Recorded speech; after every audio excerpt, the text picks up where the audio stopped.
The Haunting Tales of Dark Shivering.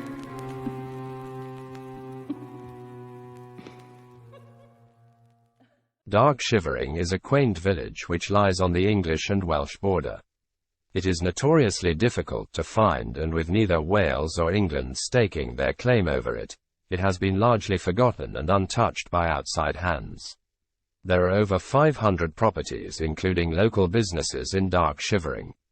Each building seems to have its own tale to tell, and with the dark surrounding woodland and long lonely stretches of road, it's not hard to see why people become frightened by the local ghost stories. After many years of staying in Dark Shivering whilst on business, I have managed to amass quite a few stories from the dark side. These tales soon add up to a chilling mix to frighten each other around a campfire. Here are a few to make you shiver.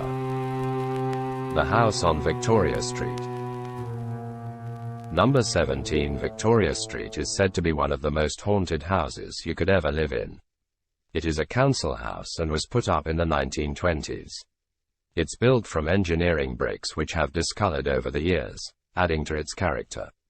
It stands out on the street slightly as it looks more disheveled than the others. Its neighboring houses have all been taken good care of, but number 17 has never had an occupant long enough to give it a makeover or to tend to its large garden. I had first learned of number 17 when talking to Cindy Goldsmith about her own ghost story, and she said if I was interested that the current owner actually lives opposite the house and she would introduce me if I liked. I took her up on her offer one summer's afternoon, and Cindy and I both headed over there for afternoon tea. The owner of the house turned out to be a Mrs. Trillo. She had lived in the village all her life, and it was actually her late husband who had bought number 17. Mrs. Trillo's own house was unique looking compared to the rest of the street, as it was an old white and black cottage with a bountiful garden covered in flowers. It was probably there a long time before any of the council houses went up. She told me that number 17 had been a bargain buy from the council, as they could no longer house any families in it, as no one would stay there. Her husband had bought it with their son in mind, but before he settled down they would rent it out. It all sounded so easy until people began moving in. Mrs. Trillo said they must have had 6 or 7 different families just leave in the middle of the night. Every time they thought things were just settling down, another family would leave. They would phone the couple and tell them there was no way they could stay in that house. A few of them wrote to them to apologize for leaving, but stated that due to the frightening occurrences in the house, they could not return.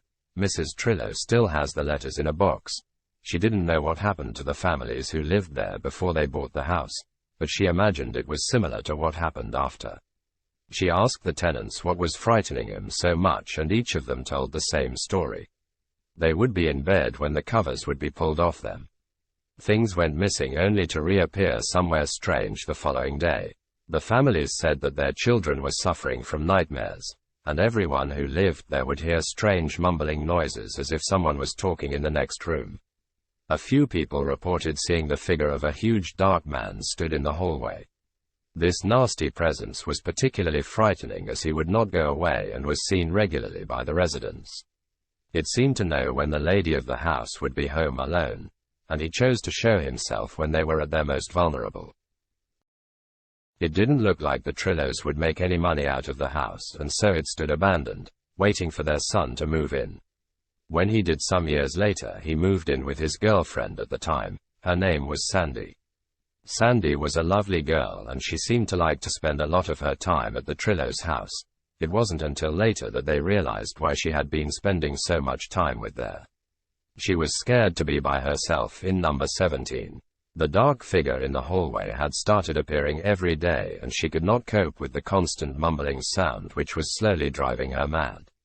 It was a sad time for the family because they split up over the house, and it wasn't until Sandy left that my son soon started to notice strange goings-on. When they had lived together, he had assumed the reason he never had any bedding on him at night was because Sandy was stealing it all. Now, as he lay there on his own, feeling the cover slowly being pulled down the bed, he realized there was more to the house than he originally thought. Not being one to shy away from a problem, Mrs. Trillo's son called the local vicar in to bless the house, but all this did was make it worse. Her son had only lived there 6 months before he moved back in with his parents. Number 17 has been empty ever since. If people want to rent it they can, but people don't stay. The house is too poisonous for the living. After hearing Mrs. Trillo's story, both Cindy and I shivered.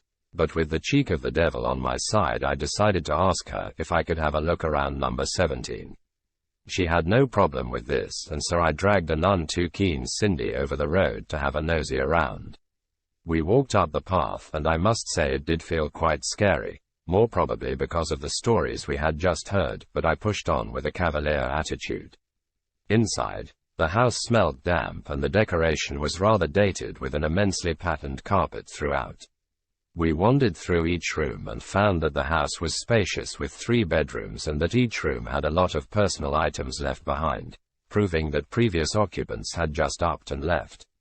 After a good walk around, we decided not to outstay our welcome, and so we went back outside ready to make our way over the road with the keys. As we walked, Cindy gave me a nudge in the ribs and told me to look back at the house.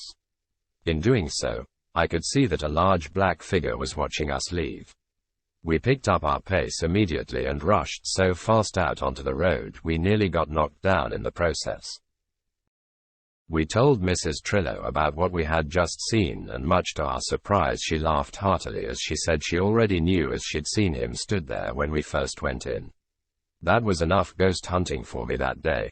Just the thought of number 17 gives me shivers even now. I wonder if anyone will ever be brave enough to move into the haunted house on Victoria Street. Remember to watch the other frightening episodes. From the haunted Colorworks factory, the demonic parlor, the terrifying dungeon and the sinister devil's church, all on YouTube to watch on a dark night. Watch if you dare.